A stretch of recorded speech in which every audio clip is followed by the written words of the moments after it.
Hai chess lovers, momen bersejarah kembali terjadi di turnamen Tata Steel Chess Master 2023. Magnus Carlsen, unggulan pertama di turnamen ini dan juga pecatur nomor 1 dunia yang kemarin di babak keempat dikalahkan oleh Anish Giri, harus kembali menelan kekalahan keduanya di turnamen ini secara berurutan. Kali ini dia ditekuk oleh Nodirbek Abdusattorov dengan permainan 60 langkah.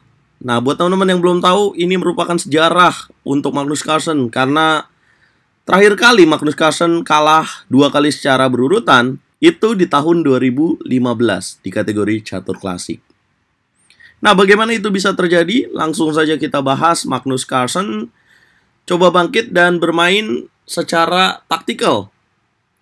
Dia memulai dengan langkah pembukaan Inggris C4, kemudian Nodirbek C5, putih kuda F3, hitam kuda F6, dan putih kuda C3, hitam kuda C6. Ini merupakan pembukaan English opening dengan variasi simetrikal. 4 kuda variasi. Ya, kenapa disebut dengan variasi 4 kuda? Karena kita bisa lihat bahwa kudanya keluar semua nih, teman-teman. Baru 3 langkah. Kemudian Magnus Carlsen melanjutkan dengan jalan E3. Dan kemudian hitam menjawab dengan langkah E5. Nah, teman-teman, kalau kita bahas sebentar ya, teman-teman, langkah E3 yang dimainkan oleh Magnus Carlsen ini bukan pilihan utama, bukan pilihan yang banyak dimainkan. Pilihan yang paling banyak dimainkan adalah langkah G3, kemudian gajah fianchetto. Nah, respon dari Nodirbek Abdusattorov juga bukan pilihan yang paling banyak dimainkan, di mana biasanya hitam merespon dengan langkah G6, kemudian gajah fianchetto ke petak G7. Ya, dia merespon dengan langkah E5. Kenapa dia memainkan ini? Kalau teman-teman belum tahu, Nodirbek Abdusattorov andalannya adalah bermain dengan pembukaan Inggris. Nah, sepertinya Nodirbek sangat mengetahui kenapa dia harus memainkan langkah E5. Tapi kalau kita lihat dari tujuan langkahnya adalah untuk memproteksi langkah D4 ini.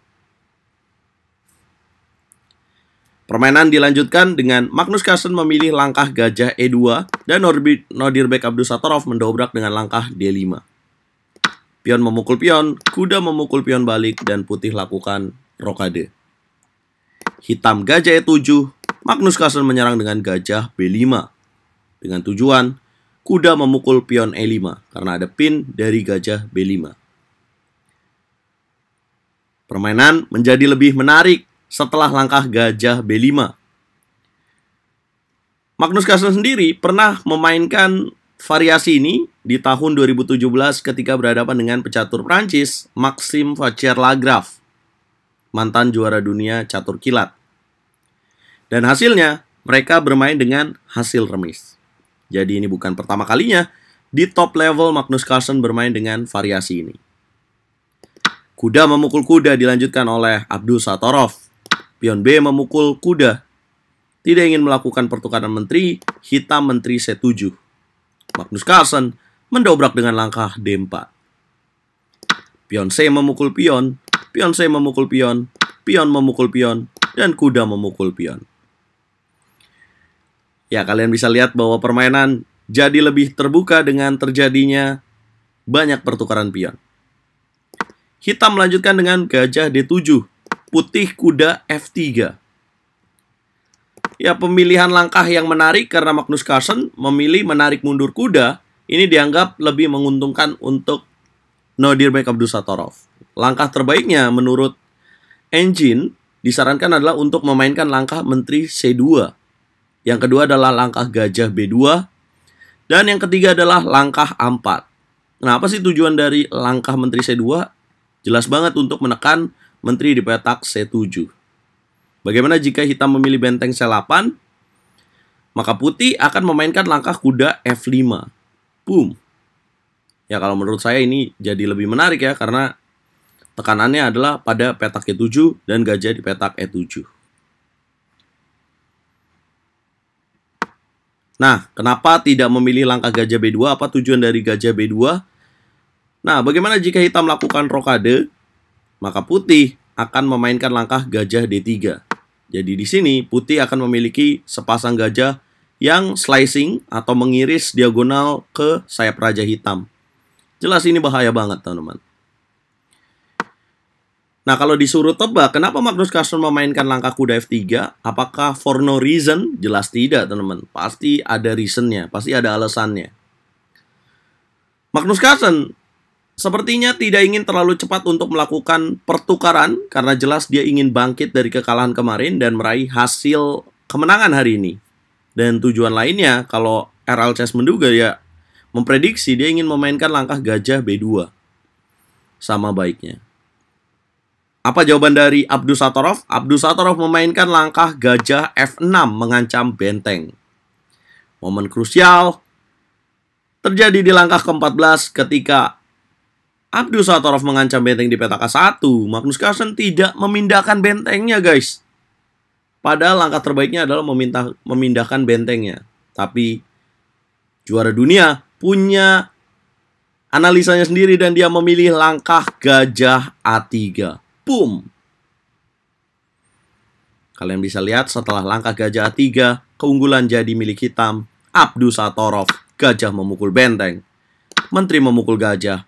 Dan Abdusattorov mengamankan raja dengan rokade panjang.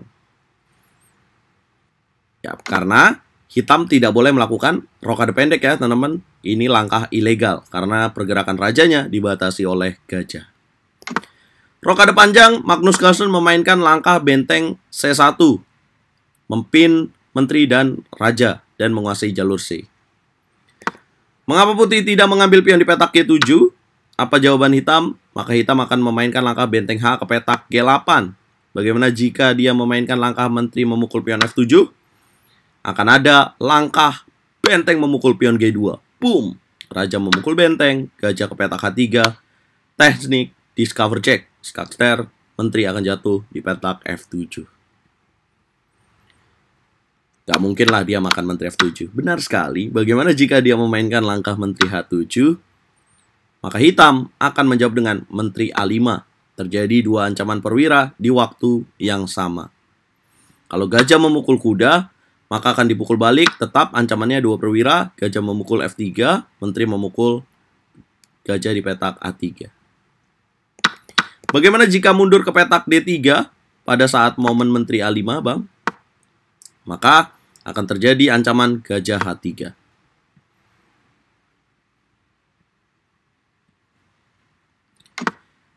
Yap, itulah kenapa Magnus Carlsen juga tidak mengambil pion di petak G7 dan dia memainkan langkah benteng ke petak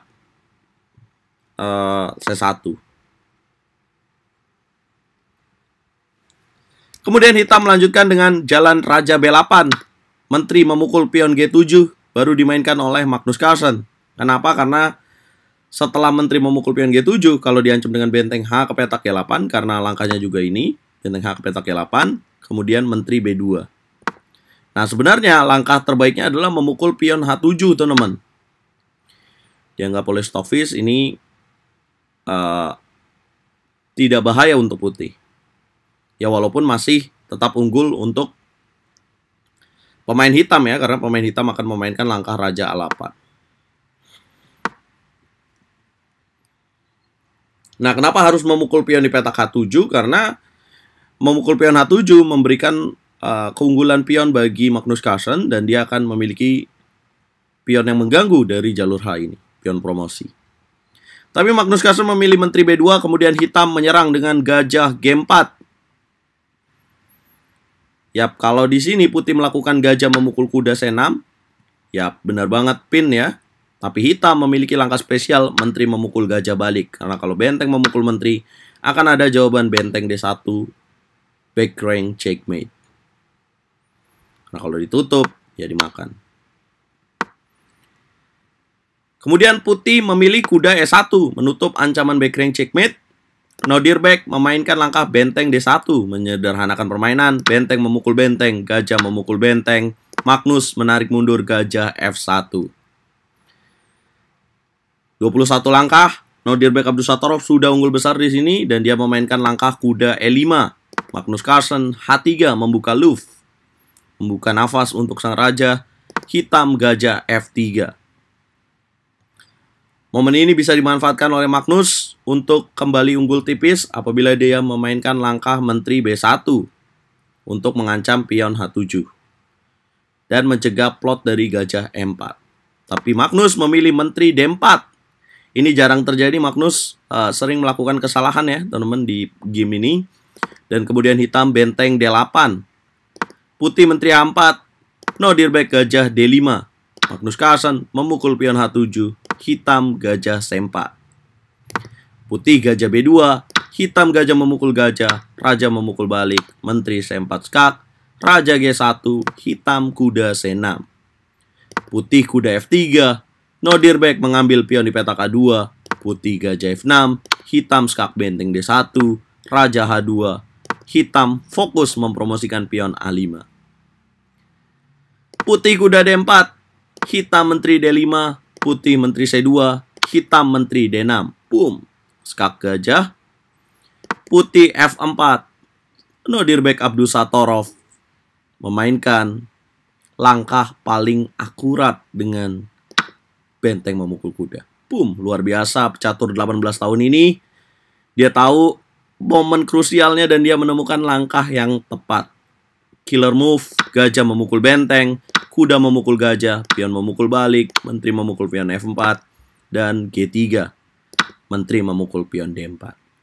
Ya, apa yang dilakukan oleh No dirback Abdusattorov mengembalikan materi yang dia sudah unggul adalah untuk menang dengan sederhana, yaitu memiliki keunggulan 3 pion melawan 2 pion, tapi pionnya sudah curi start untuk mempromosikan di jalur A1 ini. Putih lanjutkan dengan H4, hitam A4, putih menteri A2, hitam F5, putih H5, hitam menteri H8, putih menteri memukul pion A4, hitam menteri memukul pion H5. Putih Raja G1, hitam menteri F3. Putih Raja H2, hitam menteri E2. Putih Raja G1, hitam menteri E5. Teman-teman, ini namanya langkah posisional kelas dunia. Ya, kenapa dari tadi melakukan skak kemudian ujungnya menempatkan menteri di petak E5? Kalian bisa lihat bahwa menteri putih tidak dapat melakukan skak.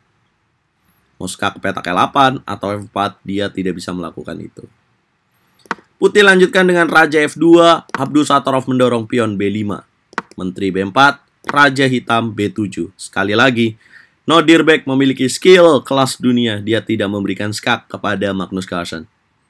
Putih G4, Magnus membongkar dan menghilangkan pion promosinya. Pion memukul pion, menteri memukul pion. Artinya, setelah pertukaran menteri ini, Magnus Carlsen mencari remis, teman-teman. Jelas, itulah usahanya untuk menahan No dirback Abdusattorov.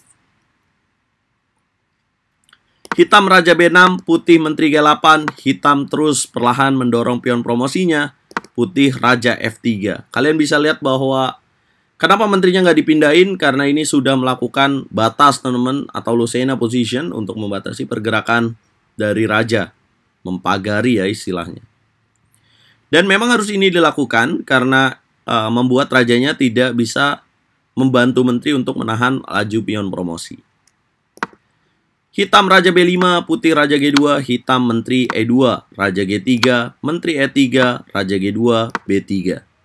Menteri B8, Raja C4, menteri G8, Raja C3, menteri C8, Raja D2, menteri H8, Raja C2. Menteri C8, Raja D1, menteri H8, menteri D2, Raja G3, dan B2. Magnus Carlsen di langkah ke-60 menyerah. Jika dilanjutkan dengan menteri ke petak H7 menahan pion promosi, apa yang akan dimainkan oleh hitam? Raja ke petak C1. Apabila menteri ke petak C7, akan dijawab dengan Raja ke petak D1. Apabila balik lagi menteri ke petak H7, maka akan ada jawaban yang lebih tepat adalah menteri E3. Raja ke petak D2, dan akan dimainkan Raja ke petak D2. Nah, apabila menteri ke petak B1, akan ada menteri E2, Raja G3, dan skak di sini, guys. Pertukaran menteri. Tapi yang pasti pionnya akan promosi ya. Memang akan terjadi skak menyekak, tapi akan ada momen di mana pionnya akan promosi di petak B1 dengan bantuan menteri ini. By the way, ini seperti dejavu teman-teman, seperti partai ulangan di kejuaraan dunia catur cepat di Warsawa tahun 2021, di mana Nodirbek Abdusattorov berhasil menang atas Magnus Carlsen dan membuat dirinya jadi juara dunia catur cepat termuda sepanjang sejarah. Magnus Carlsen dikalahkan dengan tema yang sama, yaitu endgame, raja, menteri, dan pion promosi. Apa komentar kalian buat game ini, teman-teman? Dengan kekalahan ini membuat Magnus Carlsen harus tertahan di posisi 10, sementara Nodirbek berada di peringkat 1 klasemen sementara dengan memimpin sendirian 4 poin dari 5 babak. Kita ketemu nanti malam, teman-teman. Prediksi kalian, coba komen, kita ngobrol di sana. Jangan lupa like, share, komen, dan subscribe.